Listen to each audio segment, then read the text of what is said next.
Welcome. It's Captain Matt, Boater Secret Weapon. I want to thank you for joining us for this Sunday night live. We're getting ready to start here in just a couple of minutes here. We'll start about 8:30, but I wanted to welcome you. If you've never been to a live, here's what you can expect. Just go ahead and chat in your comment section, whether you're on Facebook, whether you're on YouTube. Just ask your question, leave your comment there, and then as we go through the time, I just kind of scroll down all the comments and I try to answer them. Now, if it's something that I need to ask you a question, I may ask you a question and just put it in the chat again, and I'll come back and I'll get that information so I can give you a more personalized response, something that's going to really add value for you. This is just something I do. One, it's great fun. I really enjoy it. It's helpful for the community. Just sharing my knowledge. Now, one thing that you need to know, I don't know everything about boats. I know a lot about boats. I've been a boater since I was 5. I've sold boats. It's something that is a big part of my life. With that said, I don't know everything. Matter of fact, sailboats, have zero experience with sailboats. Bass boats, very little experience there. Bow riders, deck boats, center consoles, jet boats, twin engines, stern drives, outboards, inboards, all of that I have experience with. And if I have an answer, I'll give you my best answer. If I don't have an answer, I'll try to give you a resource that will be valuable for you. If I have an opinion, I'll try to give you that opinion, but let you know this is what I think, not what I absolutely know. So I look forward to it. Here's a little video intro that a subscriber made for me. Thanks, Bo. And we'll see you on the live when it kicks off here in just a moment.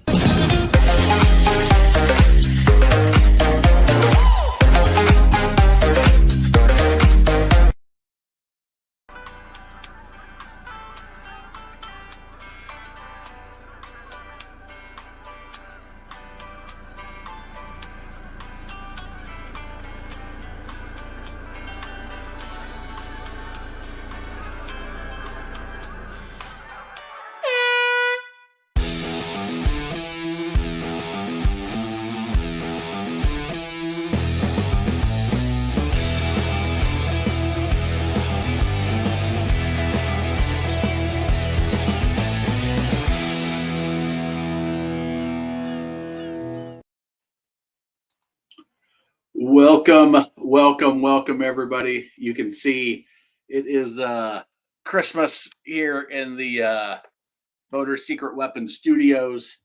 We got all the Christmas stuff out today. Put up 2 of the Christmas trees. Got one of them decorated. We are hitting the road for Thanksgiving, and so we figured this would be the weekend we would get all the Christmas stuff started. So, of course, the girls thought I should have a Christmas tree in my background. You can also see the Docktails bar. I did a video on Docktails, kind of some.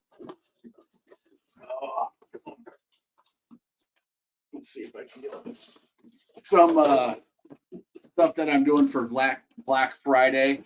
This is Xanago Marine. If anybody has used them, I've been researching them for about 3 years. I met him down at Ibex 3 years ago, and I wasn't sure about the product, but after researching them for a long enough period of time and getting some of their product, it's really good. So be on the lookout for some videos from them, and more to come on that. The Docktails bar, if you're an entertainer, if you like to go to the sandbar, just hang out at the docks and have some snacks and entertain, it's a nice little caddy, super well made. So be looking for that as well. Let's see. Before we get into this, where did that comment go? Bo, hope your niece is doing well, and hope that she comes through however bad it was. Hope that she is coming through good on the other side, and not having a long stay at the ER. Hopefully it's just a quick checkout and she's good. So thinking about your niece there. All right, let's see here. sustainability, I am not familiar with that. The Lucid Gravity SUV, we'll have to check that out a little bit when we get time. There was a question I saw, but we'll come back to that conversation. I don't know much about the vehicles. To Gallup Wallai, maybe something like that. Welcome to the channel. First time I'm seeing your name, but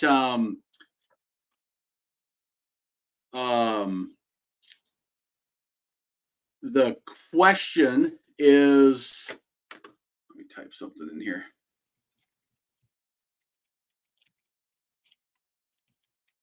So there's a couple ways to answer it. Depending on what you mean by the right time. The right time, one, is you need to be financially in a position to invest in a boat and boating. So there's two things there is you have to be in the position. I'm going to make the assumption that you are. Number two, you have to know that boating's the right thing for you. And then number three, it sort of depends on, are you buying new or are you buying used? Because there's one school of thought on used. It's when the right used boat, when you find the right used boat at the right price. On new, take out the last 3 years or the 2 years, 2.5 years during the pandemic. That was an anomaly. You can almost always find the new boat that you want. And you can typically order them as well to get exactly what you want. So I'm going to make the assumption you're asking, when's the best time to buy to get the lowest price? So I'm going to make that assumption. And that answer is about right now. When you get into December, there's a couple of things. It's the end of the year. So there may be some personal goals of the salesperson that will get them a little bonus. There may be a sales goal for the company, depending on how corporate they are or how much of a mom and pop shop they are.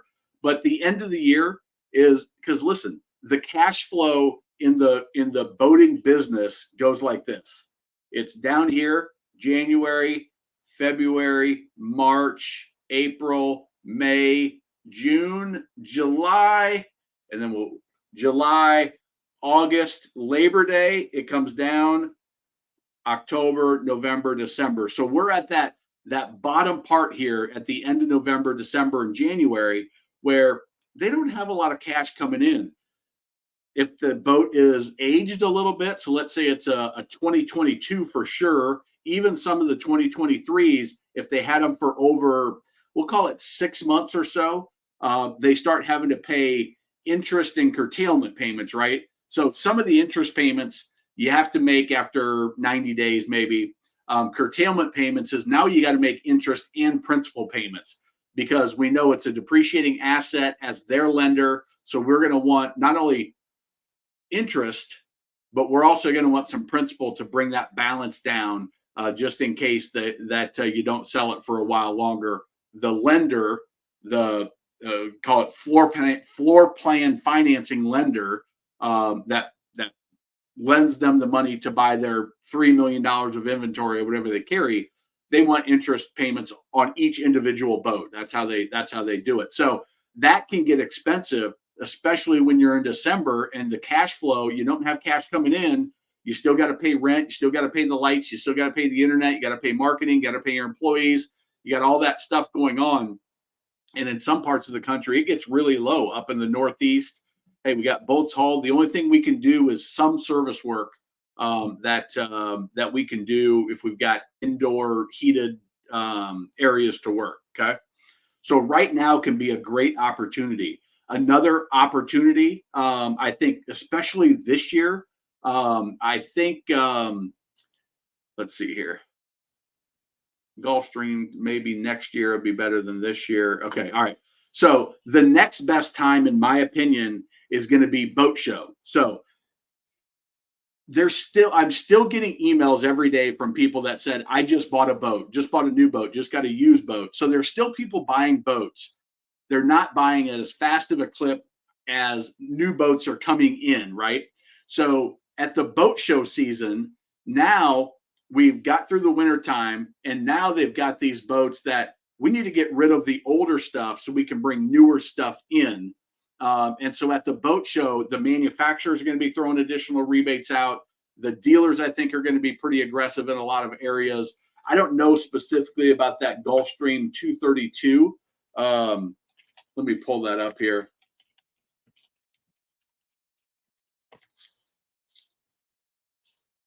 So let's see if we can just do a quick picture here. So a walk around, 23-foot Grady walk around. So depending on the Grady dealer, what their inventory looks like, I would start the conversation with them now. You say maybe next year will be better than this year. I would walk into the dealership and say, hey, I really like this. And I really like the Boston Whaler Conquest, or the whatever, fill in the blank of a competitor boat. I like these, work me some numbers on with twin 200s, twin 150s, whatever's right for you guys, and the options, and just see what the number is. Okay. What kind of rebates you got, kind of discounts you got. I probably won't be buying until the summer, put it out there. And now they're going to say, what can we do to entice this guy to buy right now? Because we would rather move this boat right now so we can bring in a 2024.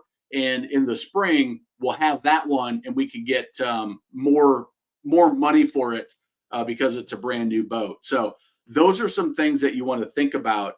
But in my mind, price wise, those are the two best times is November, December, January, unless you have a boat show in January.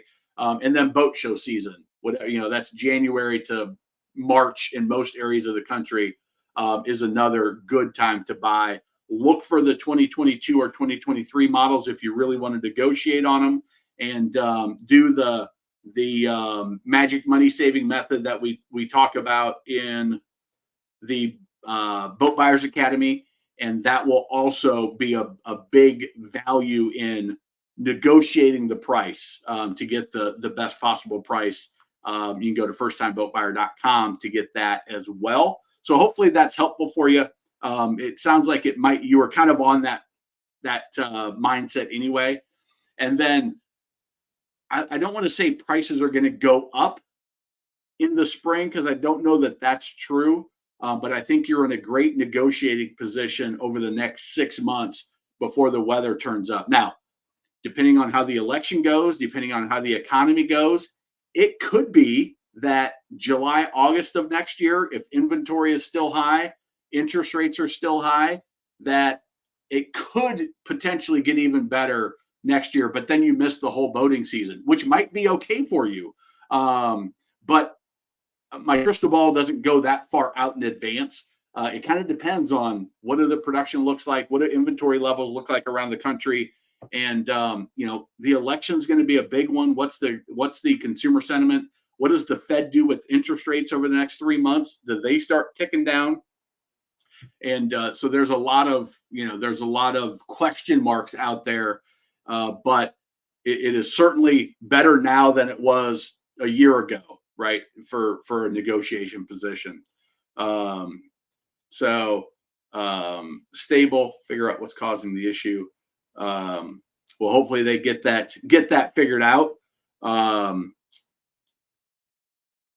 Yeah, good group of folks here.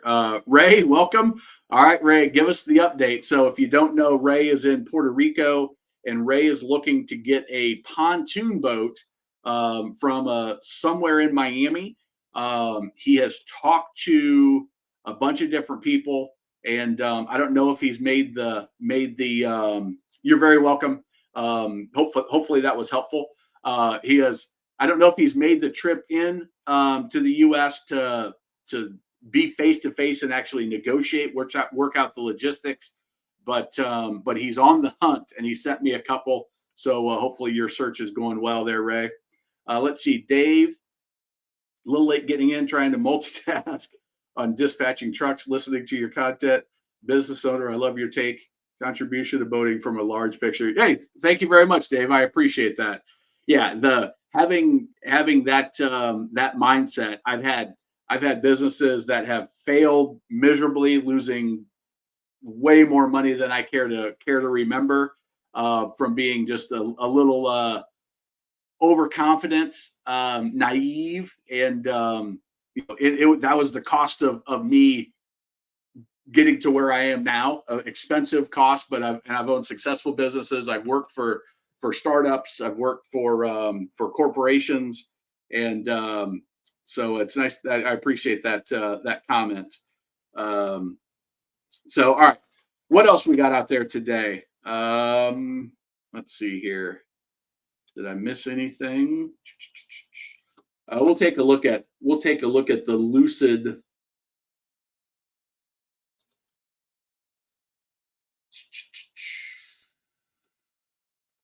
SUV.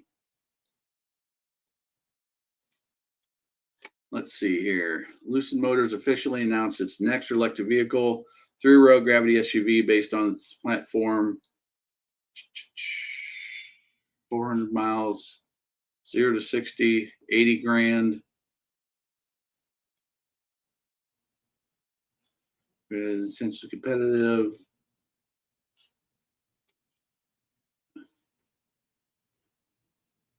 What the heck? Moreover, it's been tough for Lucid. The company slashed its production targets recently, sending the stock price plummeting, all-time low. Manufacturing costs are enormous, and the company loses 227 on each car it sells. Continue to struggle to find customers. That's very interesting. Top of all.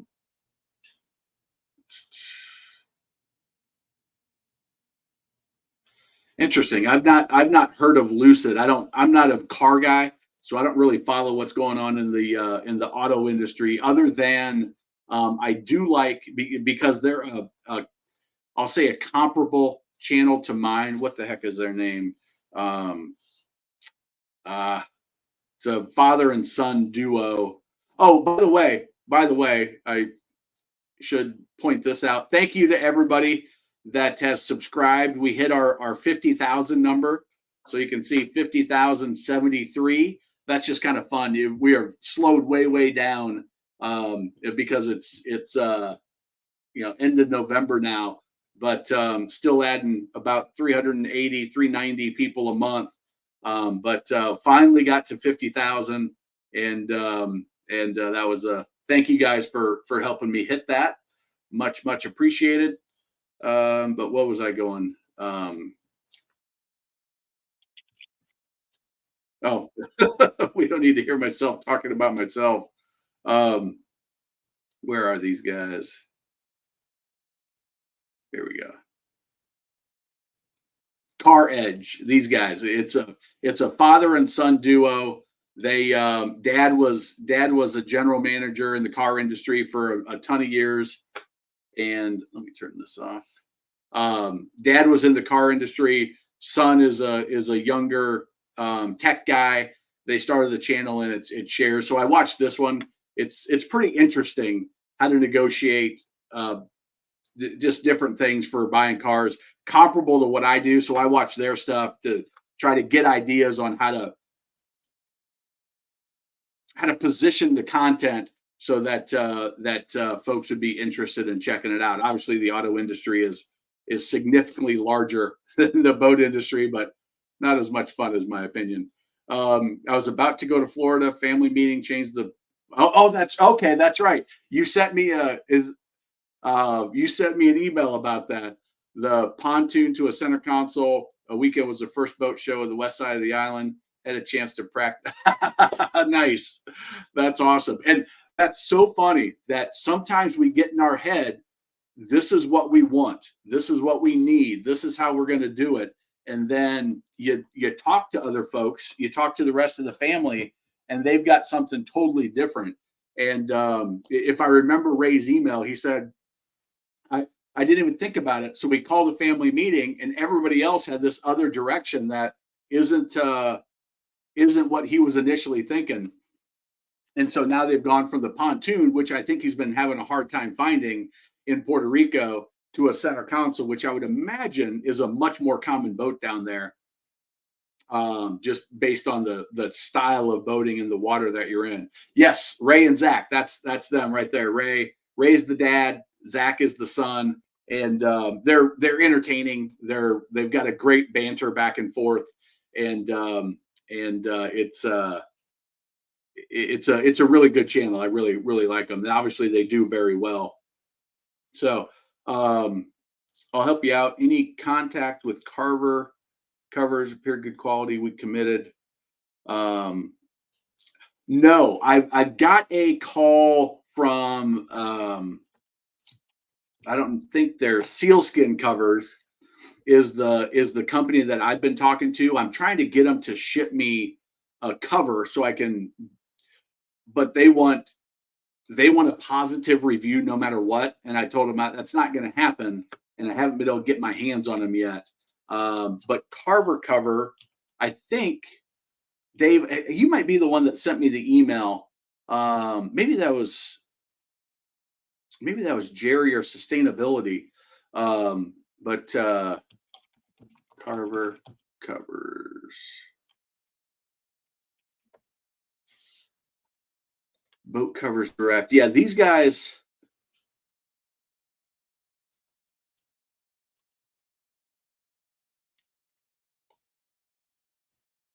Yeah, these guys we go right by them on the way to the lake house in Tennessee, or I can go the 5-minute longer route and we'll go right by them.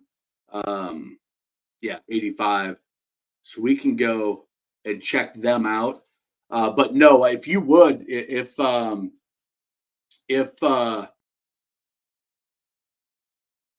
you have any contacts for them, I've sent them an email, but I didn't hear anything back. So I need to reach out to them. They are also, when I started digging into them, they have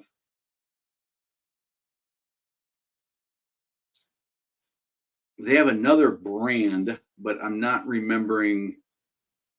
Covers Direct. Yeah, okay, maybe that's what it is. Covers Direct. Boat Covers Direct is their consumer brand, and Carver Covers Market by Carver Shortex. I don't remember, because this came up on a conversation a couple weeks ago, and that's when I reached out to them initially, but I haven't got anywhere with them. So so that is that would be a great relationship if they've got good stuff. And somebody sent me an email saying they've got it. Dave, I wonder if that was you. Let me see here. Who sent that?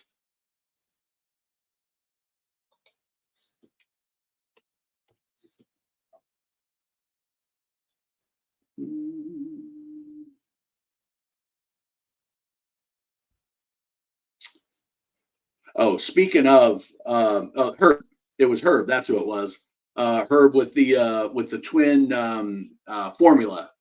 He's got. I have a Correct Craft cover about a year old. Covercraft is what he's got. Maybe that's who it was related to, because they were right next to each other. Covercraft boat covers. Yes, it's the same company. It looks like. You're not going to spin to win.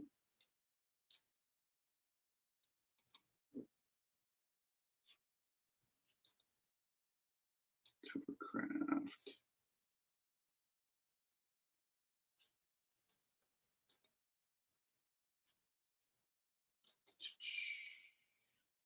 Yeah, Covercraft family of brands include Adco, Carver, Lloyd Matts, Marathon, PCI. So that's what it was. Covercraft must be the parent company. And they're out of Oklahoma. But yeah, so I reached out to both of them, but I haven't heard back from either. So I knew, but Dave, if you're the one that was searching, I got an email from Herb that said he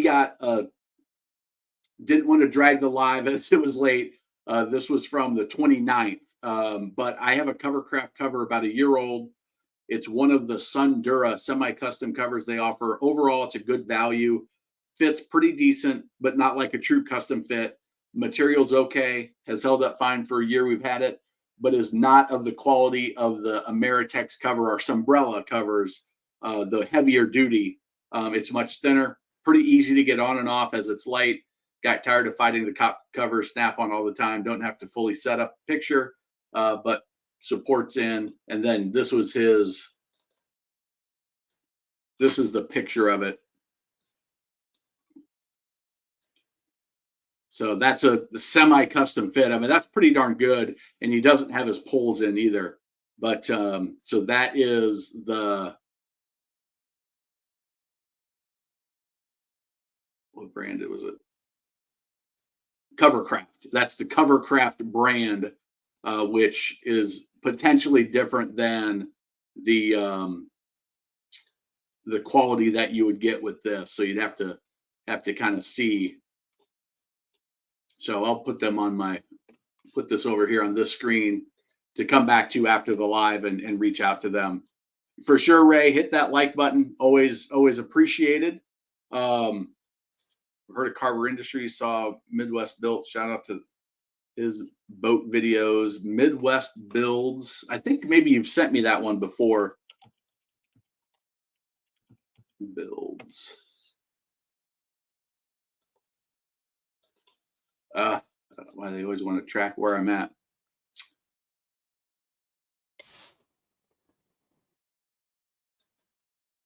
Yeah, this way. Bo might have sent me one. It was like a jet boat, I think, that that he had sent me one day.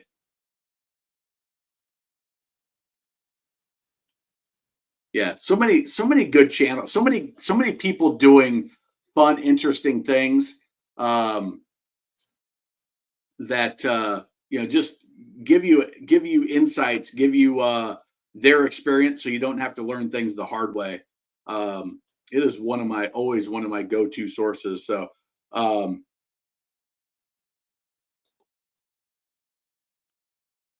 was looking at the 24 Aquasport. Salesman kept calling me. They went down from 76.9 to 66.4. All the factory dealer bank offer was hot and late, so we left. Yeah, and Ray, sometimes that can be a great great negotiating strategy. Is let them chase you, and they will oftentimes there's even more. I mean, that's what, 12,000 off, that 10,000, 10,000 and some change. But yeah, that is and Aquasport is a brand that's just got rebooted. When did they get rebooted?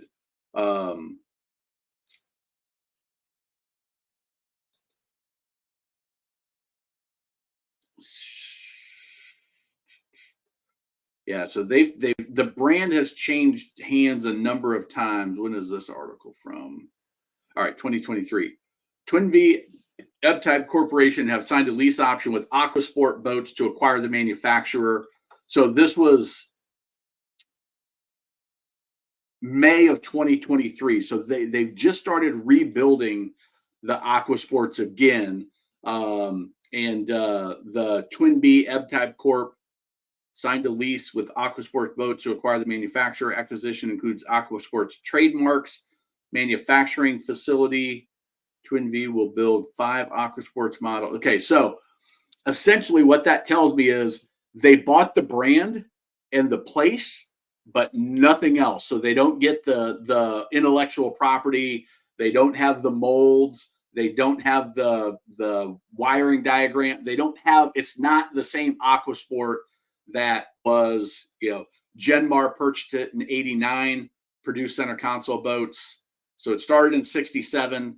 Genmar Holdings bought it in 89, shelved in 2005.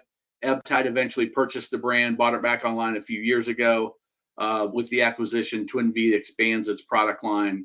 So now Twin V has it as so it's changed hands, and this year is going to be My guess is Twin V is the one that's really driving the production, which is good. They do a decent boat. So, but I haven't inspected it. Is a long way around to say I haven't seen the new version of the Aquasports. So I've got a custom cover from Laporte here in Charleston, made of Sunbrella. Still looks brand new. Yeah, that's the Sunbrella fabric. Is reapply the water protector, the 303 water protector on it every 3, 4, 5 years, depending on how it's stored. And that Sunbrella stuff is really, really good. You'll get a good long life out of it.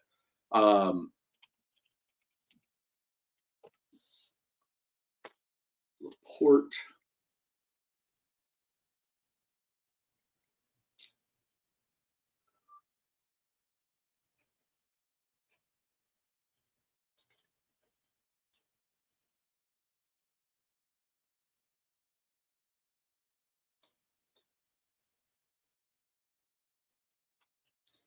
So those are okay. That's totally custom. So they're coming to the boat. Well, although I wonder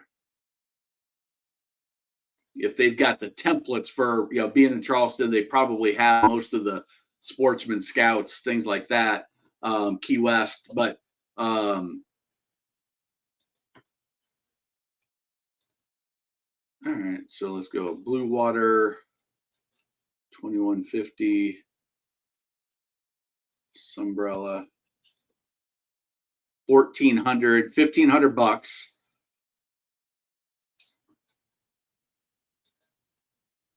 $2019. All right, so that's kind of interesting. You can plug it all in. I need to talk to these guys. That might be a even better option if I don't know if they ship them around. We'll do some research on that. Thank you for sharing that, Brock. And it sounds like you had a good experience with them. I imagine you've used them before. That would be a company that I could recommend with a pretty high level of confidence. So yeah, always appreciate. Like I really am struggling. I got an email from a new boat builder the other day that I'm not going to say their name, but they're wanting to enter the jet boat market with a more luxury product than the Yamaha.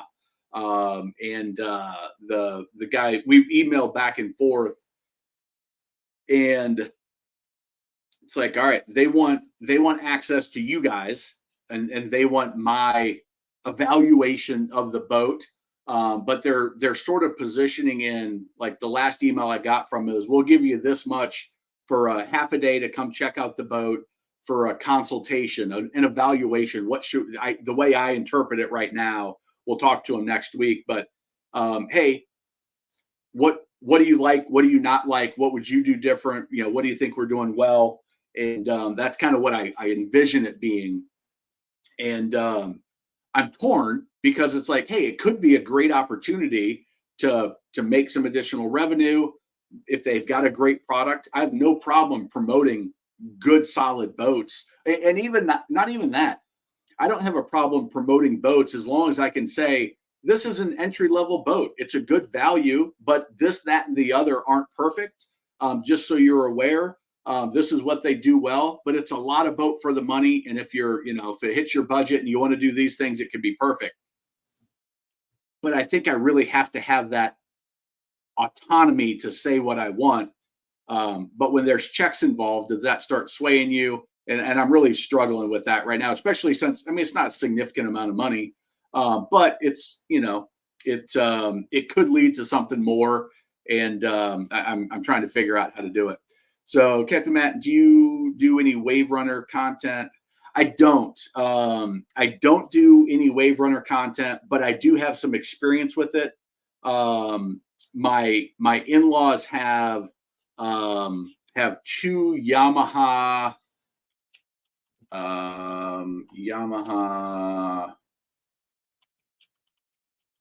2000. They're probably 19. They're the crazy fast ones. They're way faster than I ever run them. You hit the throttle and they take off.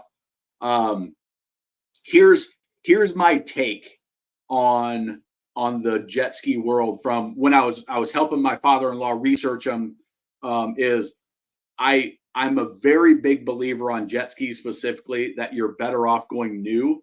If you can at all, if it fits your budget, new is the better way because they're so easy to get tore up, and some people treat them so poorly. And once you start having issues with jet skis, they can be really difficult to diagnose just because they get run so hard, unless you find one that's, and the other thing is they sit a lot. Like there's a lot of people that buy them and they run them twice a year and they just sit, which is not good for anything. So I do like new. Yamaha, in my experience and my research, is the more reliable, but it doesn't. The Rotax engine specifically is more advanced. You've got the trim, which you don't have, and again, it might depend on the model that you have. You've got the, how do I say this? The reverse. It just does things a little bit different, but they're I would say it's like, in my opinion, the reliability outweighs the advancement just a little bit. But I would also say the Sea-Doos are probably a little quicker, same model to same model level to same model level. But I don't get into it much. What you want to do is check out Jet Boat Pilot. Now he's in pretty tight with Yamaha. I know he's done some Yamaha specific stuff, but he's also done some Sea-Doo Switch stuff, which is a BRP product, a Sea-Doo product. So check out his content. He's really, really good. I don't think I've ever met him, but he started selling the thrust vectors, is what he calls them. And that's how I came across them 15 years ago when I was selling boats. Is Yamaha wasn't putting their own fins on, and he had a product that would fit, and has been doing videos for quite some time, and he's got a pretty good channel where you can find some stuff there. I don't know if he gets into comparing Sea-Doo Yamaha or not, but I would imagine if you dig through his stuff that you'll find some value there.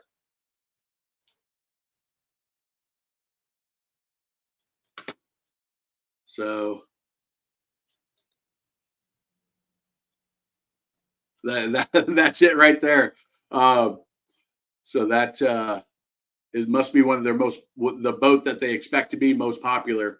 It looks good. I mean, you can see it's pretty basic lines. Anytime you see the shear line is pretty straight, it's just easier to manufacture those, which doesn't mean anything. It just means it's going to be a little bit less expensive versus, like, the Scout's got that big shear line, or that big dip in the lines of the boat.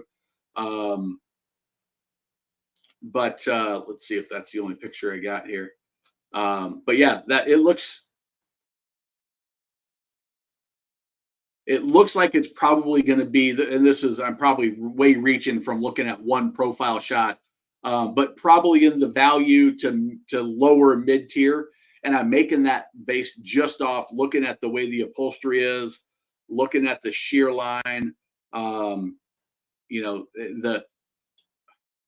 This might be a stereotype, but typically when you see Suzuki and Hondas on the back of their Photoshoot boats, they're doing that because Suzuki's giving them money to hang the Suzukis on there, and they're trying to keep the price down, which tells me that they're a price point boat, where they're trying to keep that down. That's not always the case, but like I said, kind of a stereotype that I have in my head that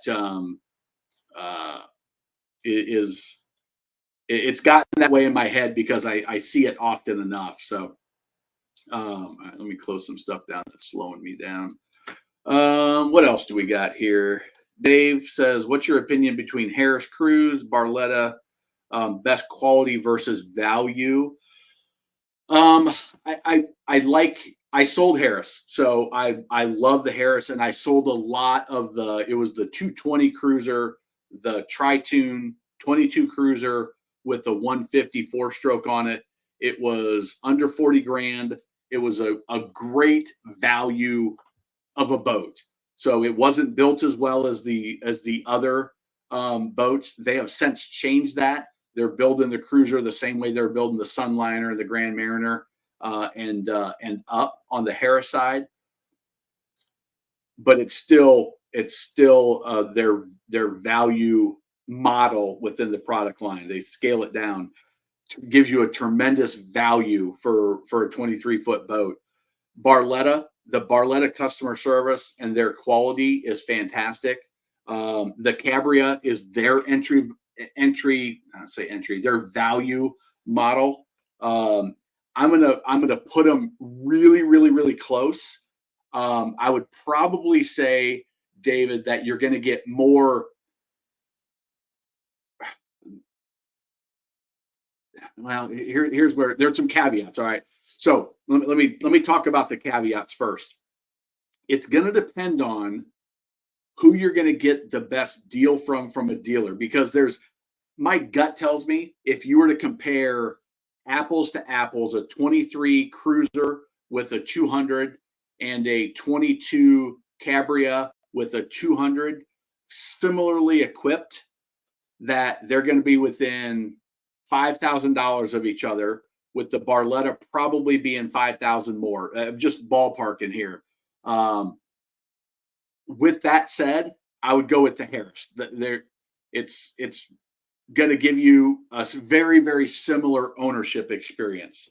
Now, that's before you're negotiating, really, okay?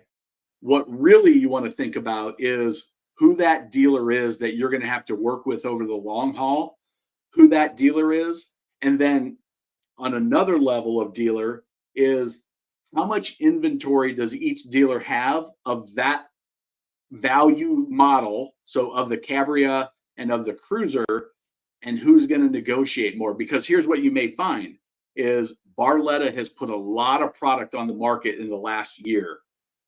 I'm not sure if Barletta was pushing it because they had the new Cabria line coming out. They had the Corsa, and they which they hadn't really.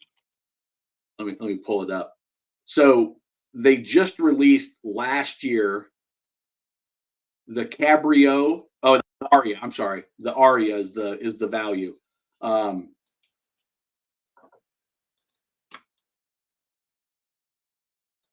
Model. So they just released.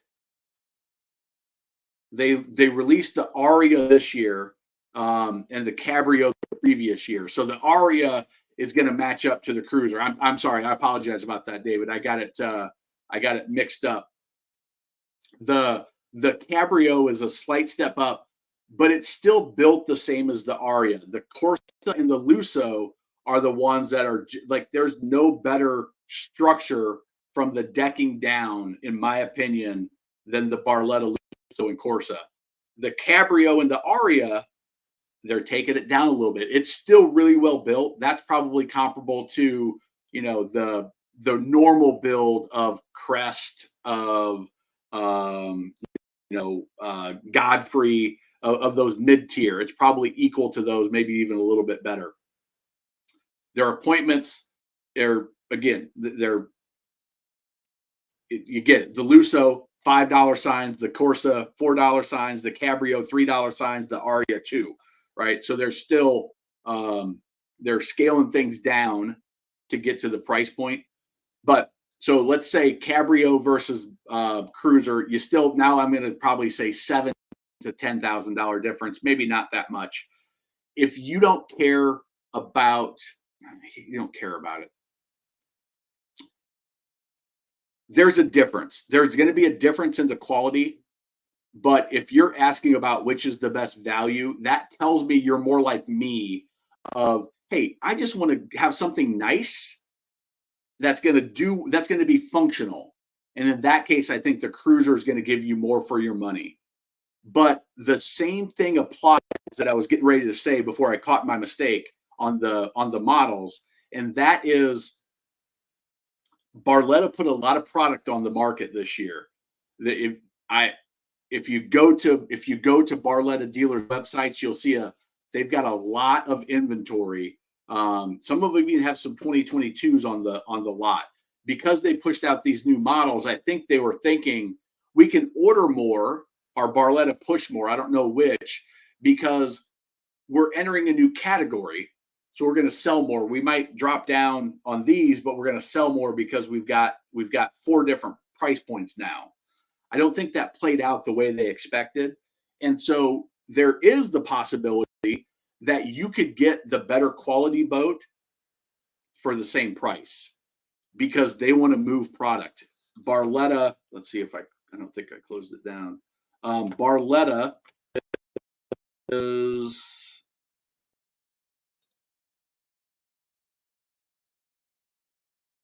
not advertising any rebates right now, but I've seen some rebates pop up in some emails that I'm subscribed to, because I've subscribed to a bunch of different dealerships around North America, US and Canada. And because I like to see what they're advertising, you'll find that if you inquire about a boat, they'll put you in their email follow-up, and then you'll get some of the behind the curtains information that Barletta's not advertising a rebate on their website. The dealer may not even be advertising a rebate on their website, but if you're in their database and they think you're a hot lead, then they might let the rebate out of the bag, right? Because rebates devalue the boat. I've talked about this a bunch in the last 6 months. Rebates devalue the boat because now your price, I can get that discount. So they want to hold that back from the masses and only show it to the people that are in the market to get them to buy now. But they don't want the person that's going to buy 2 years from now to think, I should wait for the rebate. So they're trying to win on both sides, get the most that they can 2 years from now, but sell as much product as they can. So my suggestion to you, David, is go look at the two. I think you'll find that the Cabrio is slightly better quality than the Cruise. May not matter. The one thing that you'll look for that could be the comfort on the Cruise is the front bench seat. On some of them, one of the couches doesn't have a backrest, so it just stops, which if you've got 4 people on the boat and 4 people want to lounge out, only 3 of them get backrests. I'm not sure about the Cabrio if it does the same thing, but that's one of the ways they cut costs building boats is cut the backrest, save $500 on the build, right? So let's see if we can. All right, so they've got 2 backrests. If you look at the Ultra Lounge model, you can see what I'm talking about is the backrests here on some of them, and I'm not sure on the 23 Cruise. I know when it was the 22, they didn't have it. I don't think the 23 has that back either, but let's just take a look. But it's one of the things, it makes a difference. It makes a difference to the enjoyment of your boat. And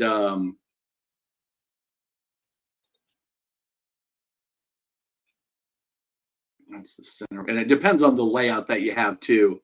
So the center walk around, this is the swing back.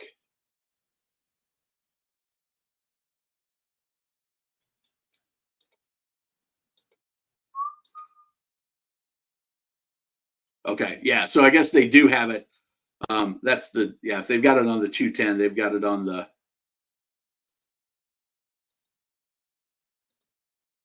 All right, so they do. Yeah, they've got it on all of the ones I'm seeing here. So, but that was one of the things that if I had somebody that had four people in the family, sometimes that lack of backrest would throw them into, all right, we need to upgrade for that.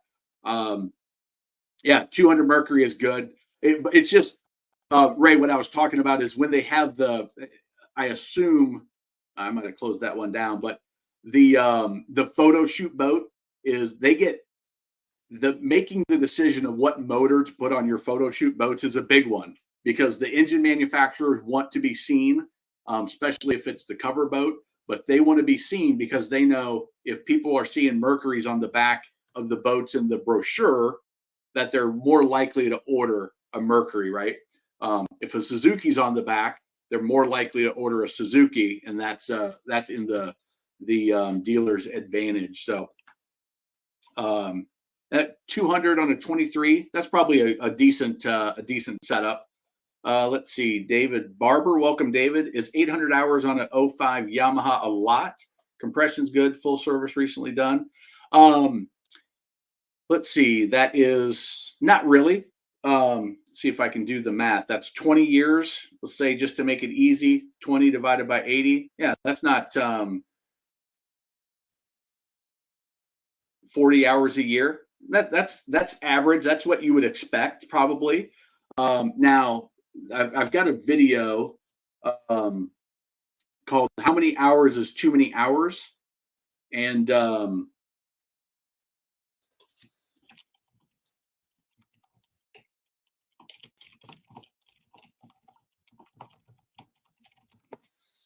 you can check that video out. I go into more details. It looks like this right here, this too many hours video.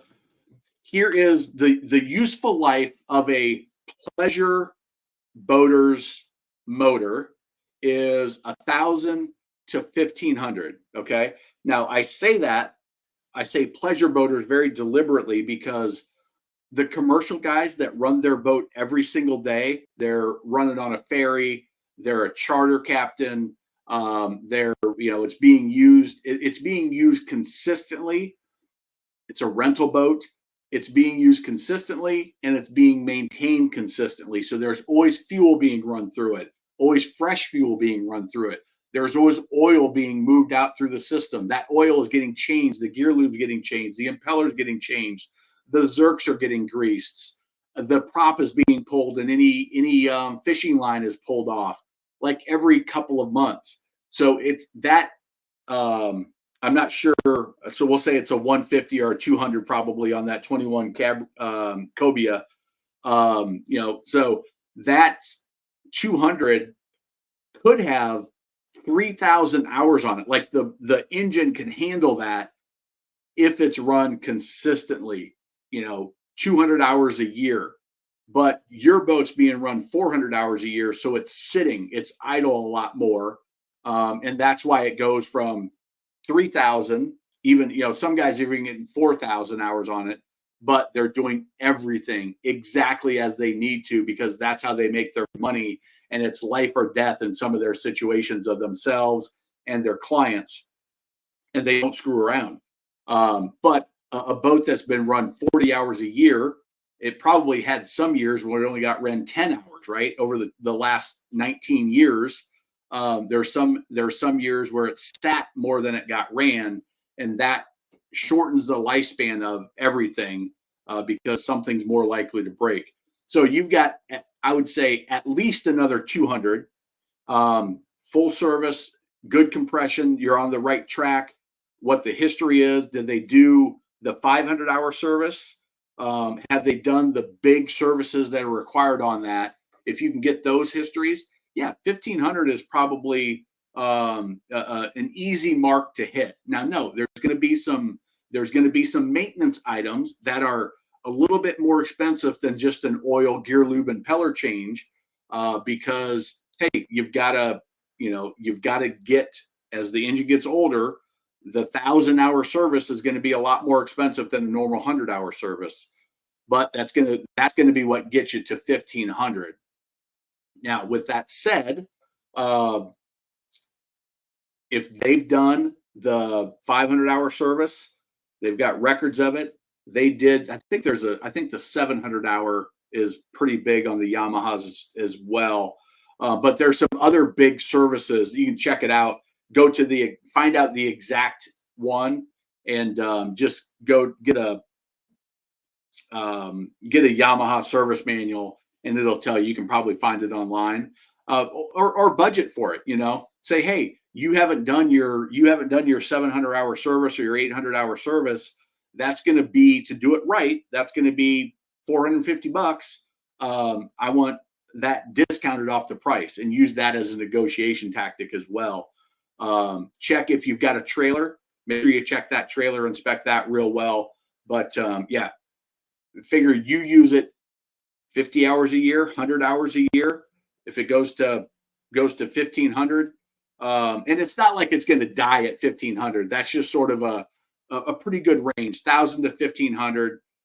It could certainly go 2,000 if it was incredibly well taken care of and you take care of it incredibly well.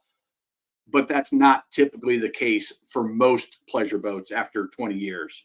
So hopefully that's helped you. Watch this video. I go into a little bit more detail about it, and the way I think about it.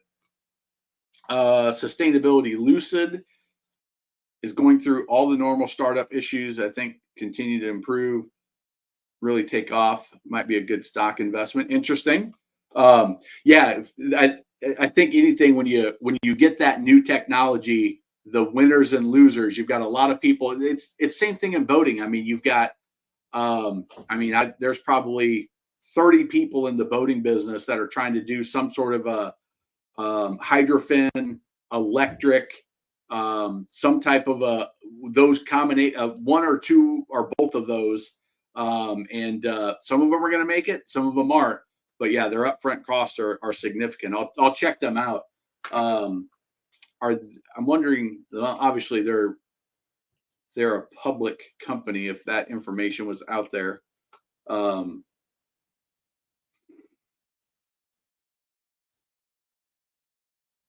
Excuse me, I'm tired. We had a long weekend. My daughter had danced in a Christmas show. We did the Christmas decorations. We did painting pottery for my wife's birthday. We all went to paint pottery. So we've been going nonstop last couple days. And we did something Friday too. I don't remember what it was. New boat, tower protection. Yeah, let us know how it goes for sure. Paid around $600 for it. They've got the templates. You have to measure, let them know what jack plate you have, if you have one, distance from them. Okay, so they've got it dialed in to do it remotely, and they've got templates for most boats. All right, that might be an interesting. Oh, thank you. I appreciate that. Need to pay off this queue. I know you're gonna get swayed by something.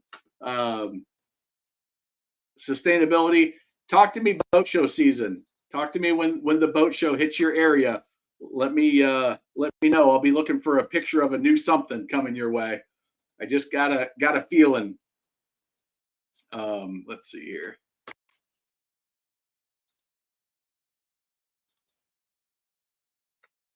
All right, so this is Brock's custom cover. So they have his boat templated, his Sportsman templated. I like how it goes all the way down over the gunnels, all the way down to the chine. That is nice. Keeps the sun off it. It sort of velcros up over our straps, go up over the T-top, so water just rolls off naturally. And either Velcro straps or snaps, however they got it, you can kind of see them around there.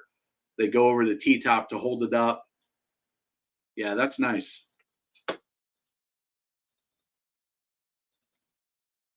Oh, and then it also goes all the way over the motor. So he was talking about measuring the jack plate. So the jack plate, you can raise and lower the entire motor off the transom of the boat, say 3-4 inches maybe.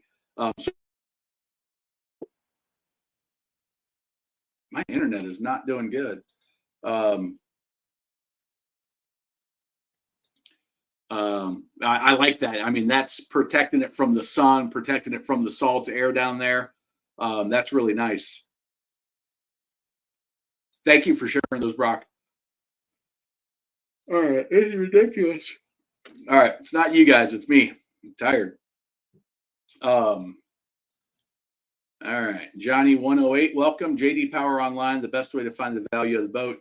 It's one of the tools that you need. So, Johnny, I got this question from somebody the other day in an email. It might have been you. They were, oh crap, I think I told that person I would do it online. So, or do it on a. Let's see if I can find out who that was. Andy.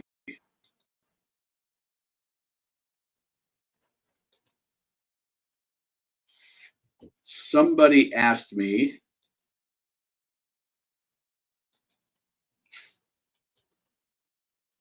Stage.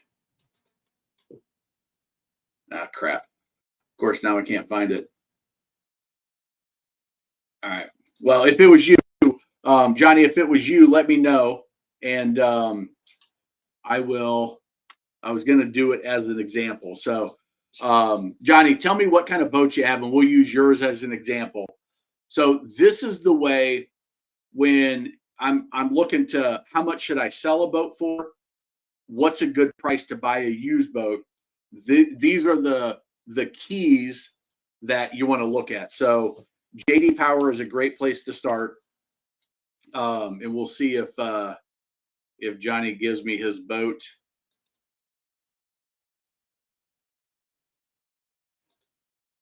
There's a lot. All right, so we got David. All right, Kings in the City. I think I missed your question. We'll come back. We'll come back to you here. David, you're welcome. David, you're welcome. I like that. David's on Facebook and YouTube. That's good. That's good. Is Rinker considered an entry level boat? No, they're mid tier, and they did a good job on their cruisers. They had a really big following on cruisers, but it's a mid level, and they did a really good job when they were building boats. Good interior. Yeah, that's a nice setup. Just do your check-in. Do your get the toolkit, Ray, which I don't know if you still have it, but it's been updated, so you can check that out again. And you've been watching long enough to know how to go through it, really check the bellows and everything. All right, so I'm not getting any response back from Johnny. So I'm just gonna pick a boat. I wish I could remember who that guy was.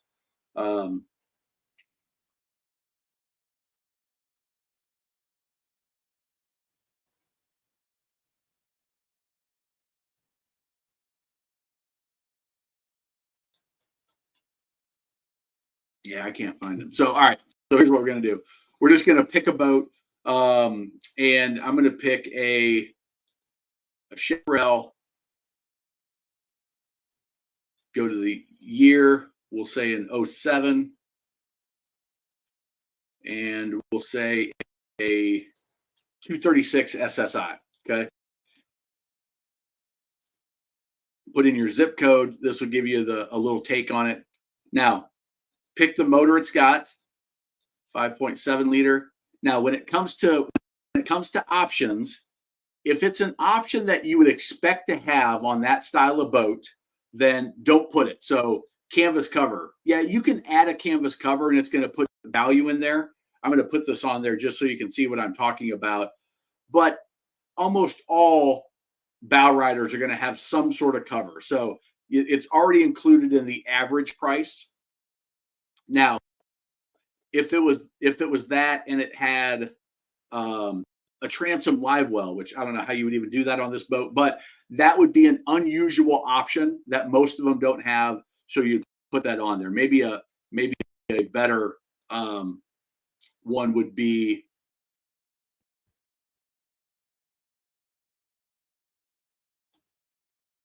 a windlass. Like most of those boats aren't going to have a windlass. So if it did, you would want to put that on there because it's not figured out in the average. Or a wakeboard tower. Most of them aren't going to have a wakeboard tower, so you could put that on there, and we'll leave those two on there. Okay. So now, if you got a trailer, put that on there. Do the right year. That would have a tandem. 24 feet. Again, a trailer, it just has a trailer value. You don't get extra for diamond plated, for fenders. It's just included in there. So now you can see the base price, average retail 21,150. You get a bump 240 for the bigger than standard horsepower. The standard on that was a 5.0 260 horsepower versus a 300 that we upgraded. So you get an extra $240 for that. Whoa, Nelly.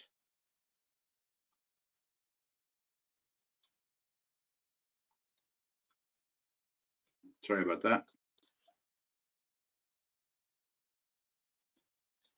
And then you get the extra 220 for a cover, which that's double counting. So in reality, I'm adding an extra $220 of value that really isn't there. Hopefully that makes sense. But the $1,210 for the trailer, well, not all boats have trailers, so that's true value. The wakeboard tower, $750 for the wakeboard tower, that's true value because most of those boats won't have a wakeboard tower, so it's not included in the average. So $23,570 is the average price. Now, here's what I know about average price is 50% of the boats were more, 50% of the boats were less, right? That's average. What condition is the boat that you're looking at to tell you what's a good price? You can see it's about 15% drop to low retail. It says in saltwater, discount all numbers by, I think it's still 15%.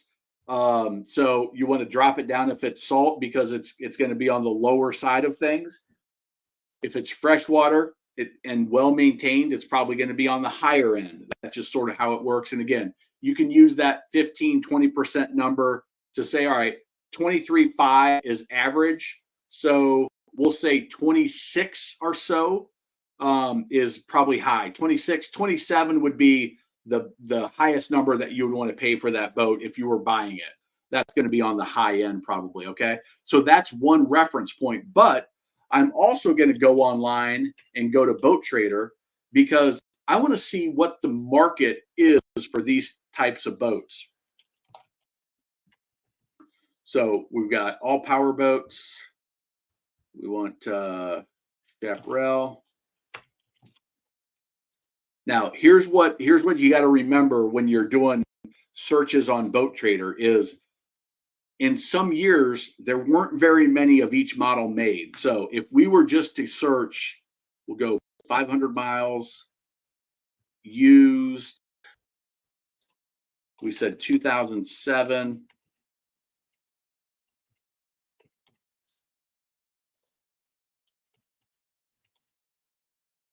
Okay. Bow rider and chaparral. So if you look, there's only one 2007 chaparral. Oh, take that back. 1, 2, 3, 4 2007 chaparrals for sale. No 236 SSI. We've got a 246 and 220. Okay. So you can see our pricing there is 25 without a trailer, 35 with a trailer, 34 with the trailer, 19.9 with the trailer, but that's saltwater. So that would make sense that it's further down. It's also a foot shorter. So what I like to do is I'm going to open it up a 2006 and a 2008 and see if that gives me, all right, now we got a 236 of 29.9. So what's this say? 23,570. I said 27 would be about as high as I would want to pay for the boat on a 07. This is an 08. That's 29.9. That probably another couple $1,000 on the side.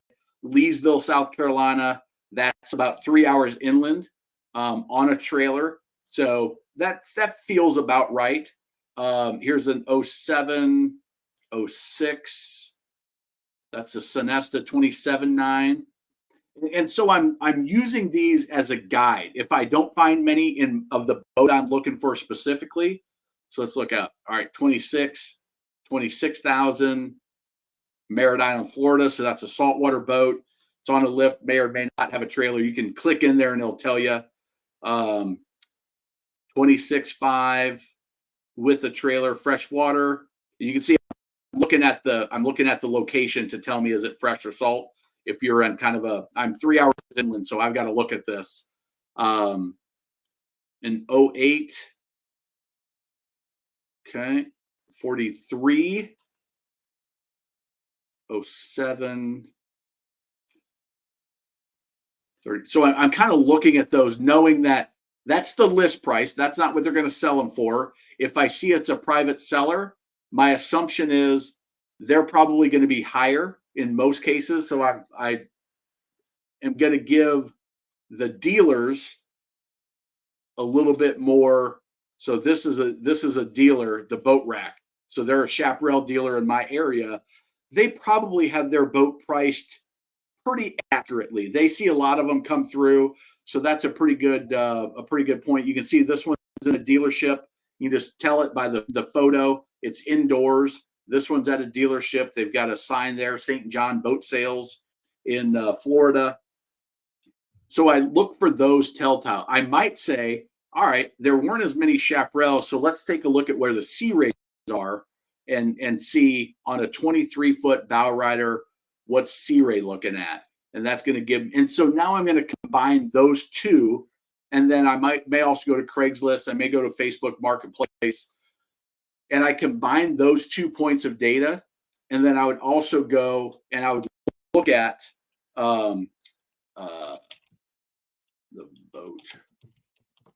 I would also go look at the local brand that carries that and look at their inventory and see if they have anything as well. All right, so here's one. Here's a 264 21 SSI. Okay, 237. So a 2020 is 60,000. 2012 is 50,000. It's a 246. And so I'm going through to get sort of a feel what the options, what the conditions, and then what the boat specifically that I'm looking at is and how I should make my adjustments. So that's how I look at, is it a fair price? And it'll lead you into a pretty tight range.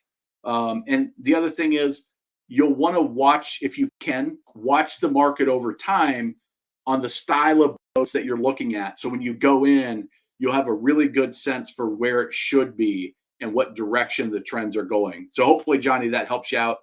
All right, Kings in the City, let me know the 1800F. I think that might be in response to the hours question, but I'm not sure. So let me know on that, because I'm all right. So we got, yeah, Ray, you should be able to find something that is just a nice cruise around boat for you. I think that's a good setup. A 19-foot bow rider, I think, would be nice for you. Easy for one person to handle themselves.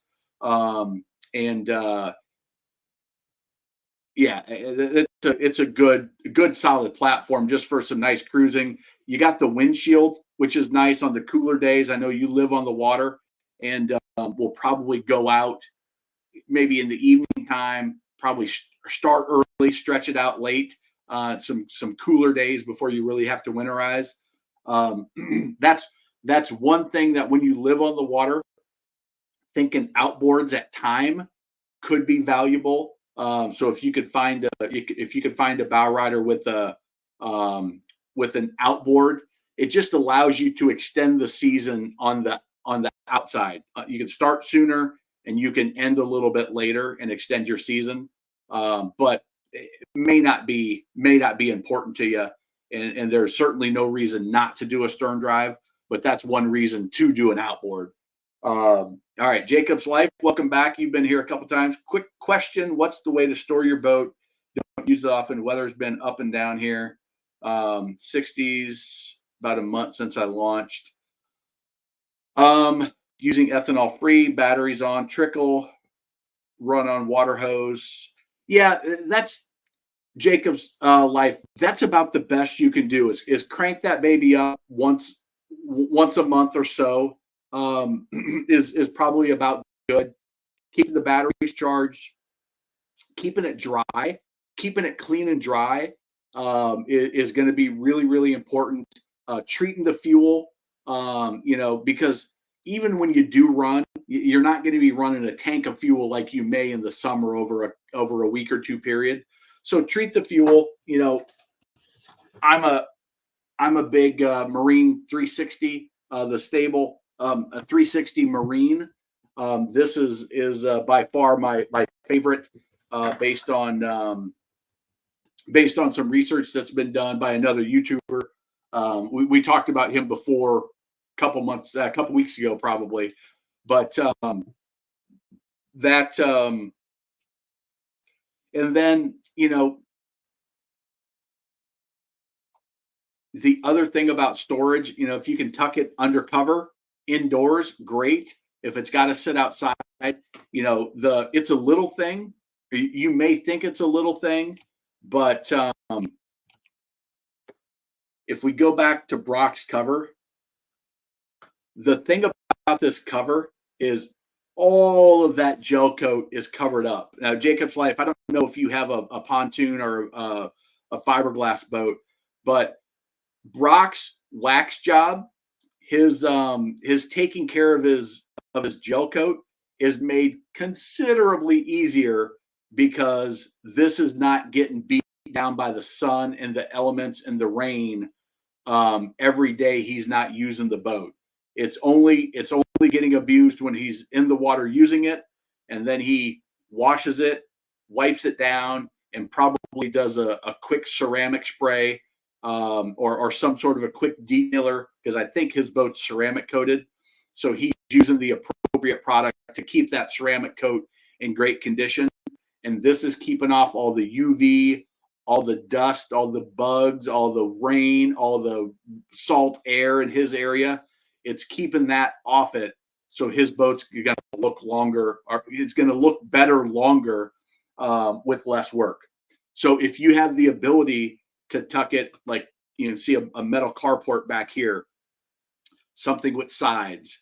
There's even I've had clients that have gotten zippers installed on the outside edges, so that when the boat's sitting, they zipper on the edges and they're just flaps that hang down if they didn't want to do a whole new cover.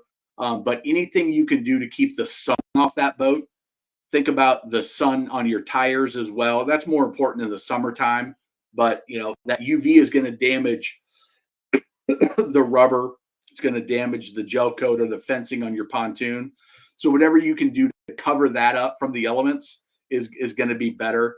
And then, putting the poles in so that you don't get puddles of water, because puddles of water in your cover means when you pull that cover off, all that water is getting in your boat at some point, right? It's nearly impossible to pull a cover off that's got water on it without getting it in the boat. I've tried it hundreds of times. When I was selling boats, if the poles didn't get put in and the water puddled and I had to show that boat, I was never able to get a cover off without getting that water in the boat. It just falls in. So maybe somebody's got better grasp on physics, a grasp on the physics that than I do, but I wasn't able to figure it out.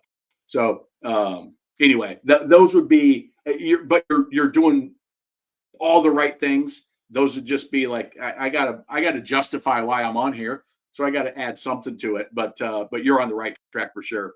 Okay, gotcha. Kings of the City. Yeah, I didn't even know what models they were. but that sounds probably right. They're faster than I need to go. That's for sure. '08 two-stroke 90 Cobia 180. Okay, cool. So what were we talking about? Yeah, yeah. So, um, yeah, man, you're doing everything that you need to do with that boat. It's an outboard. Keep that motor tilted all the way down. Let all that water run out. And yeah, if you happen to have some freezing in your area, take your take your big screwdriver and make sure there's no water in the gear case if you do freeze a little bit. But I don't know why, but I think you're in a warmer climate if I remember right. So looking for a 2012 Grady White 255. Yeah, so on the used boat side, if you are, as long as you have water to test drive it, Johnny. So, oh, you were all right. So we'll do.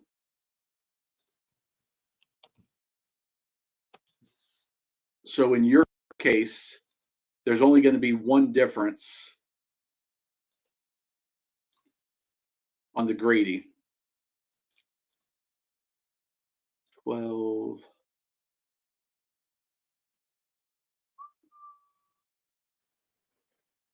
All right. So I'm gonna say you didn't say it one way or another, but I'm gonna assume one engine and not twins. Um, so that what it's gonna do is just double the motor. So if there's big, if it does have outriggers on it, that would be an ad. But live wells, electronics, you know, if it's got newer stuff, I might include it. But if it's more than 4 or 5 years old, yeah, frankly, you don't get a lot of credit for that. And most of those boats are going to have some sort of electronics. But if it's brand new stuff, then yeah, then I would put it in there because that's that could be 10 grand worth of gear that really does add value to the transaction. So I don't know. We're gonna say it's got 200s. We're gonna say it's got a trailer. That's probably good with a tandem.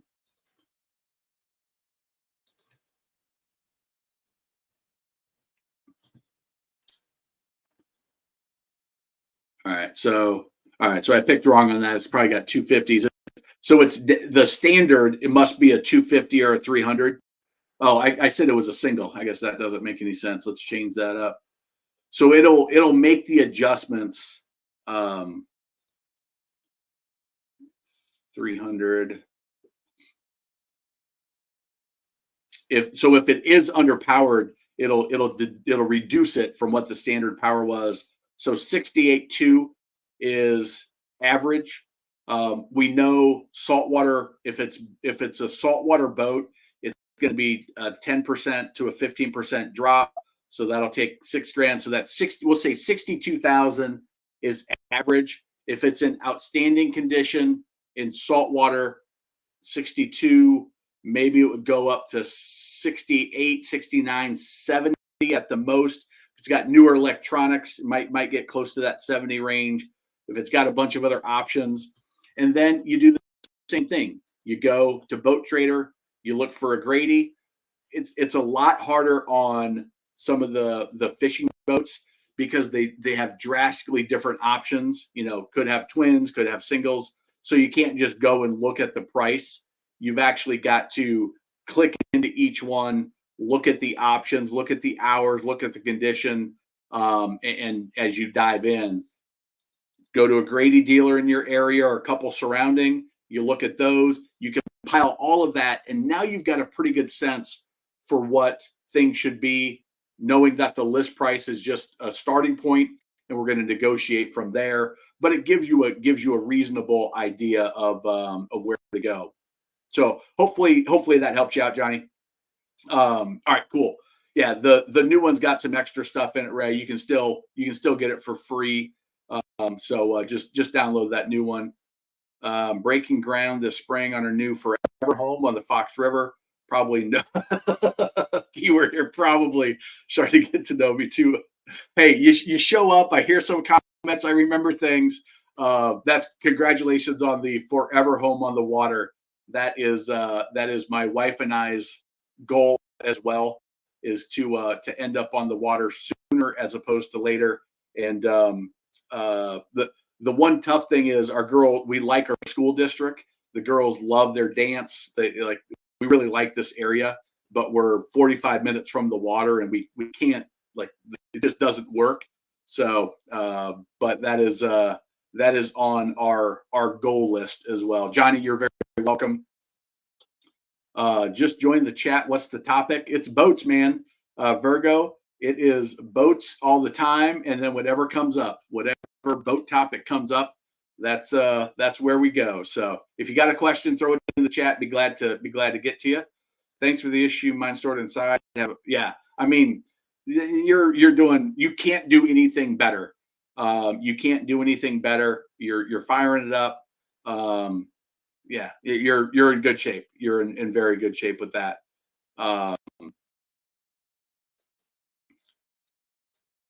Do make sure there's no food in that boat in a warm building. If you do have any critters around, if they can smell food, they're going to head that direction. So just make sure that there's no, sunflower seeds spilled somewhere or something like that. But that's it. Melissa, welcome. New name I haven't seen before. Northeast boating season, April to October. Should I keep my outboard up or down at the marina? Take my boat out once a week. 20-foot pontoon. Melissa, I would leave it down in the water. The water there is, you're probably not going to freeze. You say northeast, so I'm thinking you're in salt. It does depend on if the water is going to freeze or not. But here's why you put it down. A quick shout out. I sponsored the Carolina show ski team this year. They're a show ski team that's on the lake closest to us, and they sent me this cool little picture of their team as a thank you gift for supporting them this year. So if you have a local show ski team in your area, go check them out. They're awesome. They're super fun. A lot of good kids and good adults that are into skiing and boating. But all right, so here's why down. Because if you tilt it the up position, water can collect in your hub, and if it gets to be 32 degrees for not even too long a period of time, that water can freeze. It's going to expand and it can mess some stuff up. It can bend your prop shaft. It can break your hub, which is new prop. It could cause damage in there. When you tilt it down, all that water is going to drain to water level, and now your water level is here. And if the body of water you're in isn't freezing, then nothing's going to freeze. So you're in good shape. Now, if the water freezes where you're at, that's a problem. But you probably won't be taking your boat out once a week if the water's freezing. So I don't think that's an issue. And it's cool enough. The water's cold enough that you're not going to get a bunch of growth like you would in the summertime. So the growth really, really slows down when the water gets cold. So you don't have to worry about it. In the summer, you want it up because you don't want that growth to get on your lower unit and foul that up. But in the wintertime, you should be in good shape to leave it all the way down, with the contingency of if the water freezes, if I'm missing something and the water does freeze, probably need to get it out of the water because that can cause damage in other ways. So hopefully, Melissa, that's helpful for you. System X ceramic. I thought so. I thought we had talked about that at one time. Used either Adams polish or chemical guy ceramic detailer to wipe it dry when I wash it. Yeah, that's listen, guys, the way you take care of your boat determines what your resale value is going to be. And there's just a certain pride of ownership that when you do things like wiping it down, getting it, whether it's doing the ceramic coating, which it's all about, is it good or is it bad? It's all about who's doing it and do they know what they're doing and are they using the right products the right way. Ceramic coating can be awesome if it's, yes, the right products, yes, somebody that knows what they're doing and they apply it the right way, or waxing your boat, keeping it covered, keeping it out of the sun, keeping it maintained. All of that stuff makes, when you go out on a Friday, Saturday, or Sunday, or whenever you go out, it just makes it that much easier and that much more enjoyable, because you don't have to worry about, oh, boat looks nasty, it's not starting, because you take care of it the right way. And Brock is a perfect example of somebody that does it the right way. So if you ever hear Brock comment about how he does something or what he uses, pay attention to that, because he's researched it. He's been probably using it for a while, and is giving good practical boat ownership advice from somebody that knows what he's talking about. Got to go. Good night, 11 here.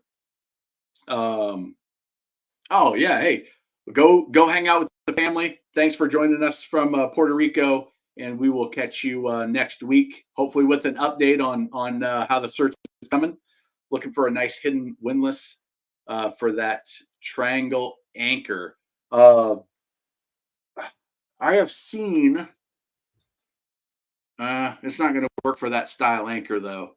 I've seen a couple different pontoon anchoring systems that where they're tucking it up under. They're tucking it up under the boat. My concern with that is always,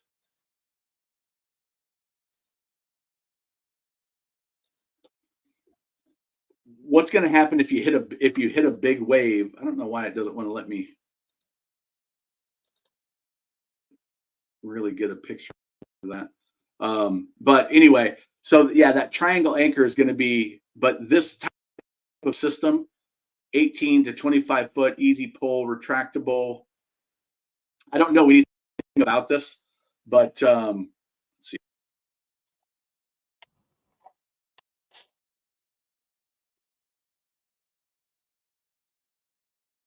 Well, that doesn't look too bad. It pulls it up and under. That's good.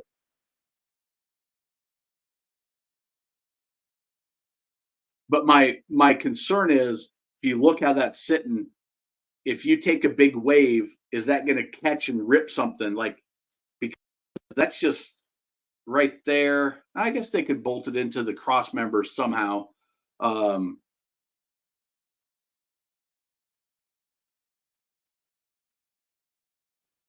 but yeah, that's not bad. That's that's the one of the better ones that I've seen. But there's a couple other that are out there. Yeah, I don't like one. I don't want to be anchoring off the back anyway. Um, in most situations,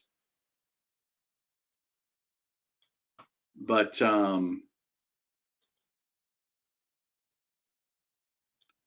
there's one other one, but I don't.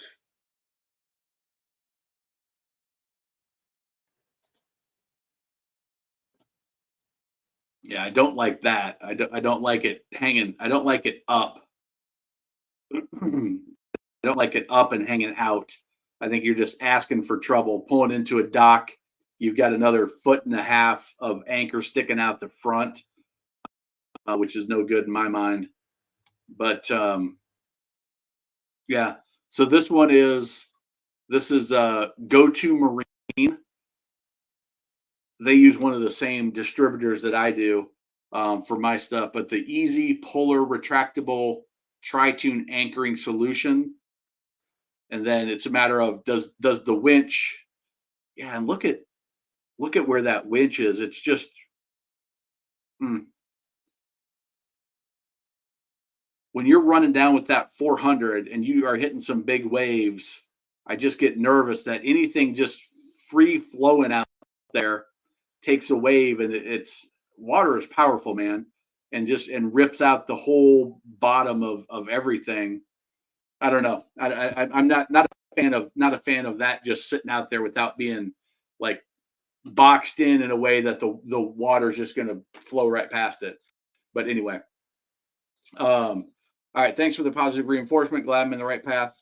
We don't get cold down here in Southeast Texas. Boating, yeah, yeah. That is the place to be, man. Boating 12 months out of the year is you slow down in the winter, but you don't have to stop.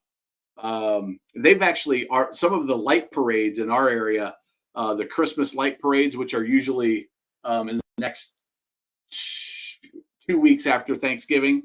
They're canceling them because of the water's so low. They've really dropped the water depth, and to do some maintenance on a couple of the lakes, they're doing maintenance on the dams, but they're really trying to manage and letting the water levels go for some reason. So that we can boat 12 months out of the year, but it is cold, cold, cold. Speaking of ceramic coating, I may have missed it, but a good ceramic job, good on boats. Friend that does ceramic coating on vehicles. Yeah, yeah, it can be great on boats. Brock has been singing its praises, had great experience, but Jacob's Life, it's all about the prep. Like almost anything when you're doing it, it's the prep work that's the really, really hard stuff, but that's determines how well the finished product, like people that put on their own sea deck or their own flooring. That's a big one where I see it, where they're like, oh, my flooring's coming up, it's coming up right away. And then you start asking them about, well, how did you prep it? Did you sand down? Did you do the acetone? Did you have a perfectly clean, ready surface? Did you rough it up? Whatever you got to do for the application that you're doing. In the ceramic, it's all about stripping that boat down to the raw gel coat, getting it clean, getting it perfectly prepped up, and then doing it the right. Like, I've never done ceramic coat myself, so I don't know the right way to do it, but then applying it in the proper way, proper temperature, proper application process, and that's critical. It's so critical. So if you've got a buddy that does it, let's see what Brock has to say. I've used the System X brand on all my vehicles, both my boats. User friendly, 5 to 7 years, depending on how you maintain it. Yeah, and then the how you maintain it. So once you get it done, then it's like you can't just use abrasive soap. It's going to do the same thing. And using the from what Brock said, a few other people that I've talked to have said as well, the using the right quick detailer it's oftentimes called that, but using the right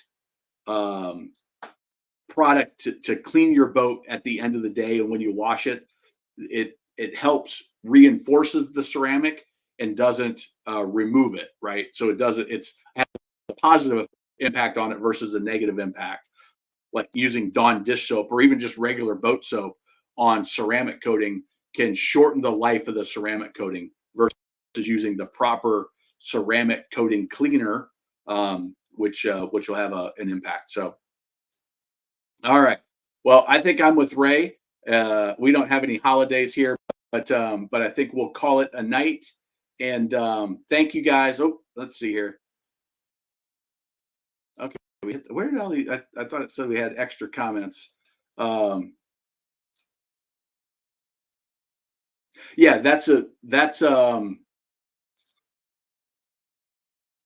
yeah, and it's the quick spray ceramic. I don't think that's going to do much for anybody, but the full on ceramic treatment, degreaser. But I want to say there's even like an acetone step that you do to get it perfectly clean. That may or may not be the case on a cowling. I don't know that you'd want to do it if it would take off the paint, but follow the directions perfectly, and that's gonna make the impact. So, all right, guys. Well, I may be on next Sunday after Thanksgiving. I think we're coming back, if all goes well. We're coming back Saturday, so I'll be ready to go live on Sunday. If you see it listed, I'm going live. If you don't see anything, I'm not going live. But happy Thanksgiving to everybody. Hope you get to spend time with the people that you love and that you care about the most. Enjoy some good turkey dinners and mashed potatoes and all that good stuff. And we'll catch you guys all next week. The Straysmore maintenance tool used it actually. Yeah. So have a, and if you're traveling, be safe on the roads, flying wherever you're going, and we will catch you on the next one. Take care, everybody.